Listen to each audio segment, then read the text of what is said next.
তো সর্বহারা কনসেপ্টটাকে ম্যানিপুলেট করার সুবিধাটা হচ্ছে যে যখন একটা সমাজের মধ্যে থাকেই থাকে, একটা শ্রেণীর কাছে অনেকটা বেশি থাকে, সে অনেকটা বেশির অনেকগুলো কারণ থাকে।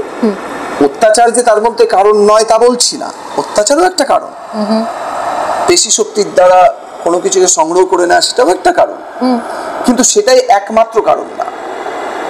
যেমন আপনার আমার পাড়াতে একজন মাফিয়া ডন, তার বিরাট বড় বাড়ি থাকতেই পারে, কিন্তু আপনার অঞ্চলে একজন প্রতিষ্ঠিত স্বনামধন্য উপযুক্ত ডাক্তারবাবুরও ওরকম সম পরিমাণ বাড়ি থাকতে পারে।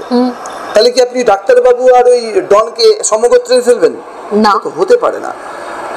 একজন পেশি শক্তির দ্বারা এটা অর্জন করেছে, অন্যায়ের দ্বারা করেছে, আর একজন যোগ্যতার দ্বারা করেছে। দুটো আলাদা বিষয়, অর্জন দুজনেই করেছে। তাহলে দুজনকে আপনি বুর্জোয়া কি করে বলছেন? মানে গোড়াতে গলদ।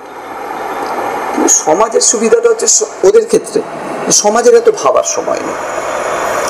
ভারতবর্ষে যে সময়কালে কমিউনিজম এলো, সেই সময়কাল ভারতবর্ষের টার্ময়েল চলছে, চূড়ান্ত টার্ময়েল। একটার পর একটা ঘটনা ঘটে গেছে, মন্বন্তর ঘটেছে, দুর্ভিক্ষ তৈরি করা হয়েছে, বাংলাতে বঙ্গকে ভাগ করে দেওয়ার একটা বিষয় আসলো, সেই বঙ্গভঙ্গ রদ করা গেল, রিভলিউশনারি বিভিন্ন মুভমেন্ট চলছে আমাদের, যেগুলো স্বজাতীয় আমাদের যে মুভমেন্টগুলো, অনুশীলন সমিতি, যুগান্তর, এর সঙ্গে কমিউনিজমের সঙ্গে কোনো দূর দূর পর্যন্ত কোনো সম্পর্ক নেই। এরা আজকে ক্ষুদিরাম বসুর জন্মদিনে মালা দিচ্ছে, লাল সালাম দিচ্ছে, এ তো এদের মূর্খামি।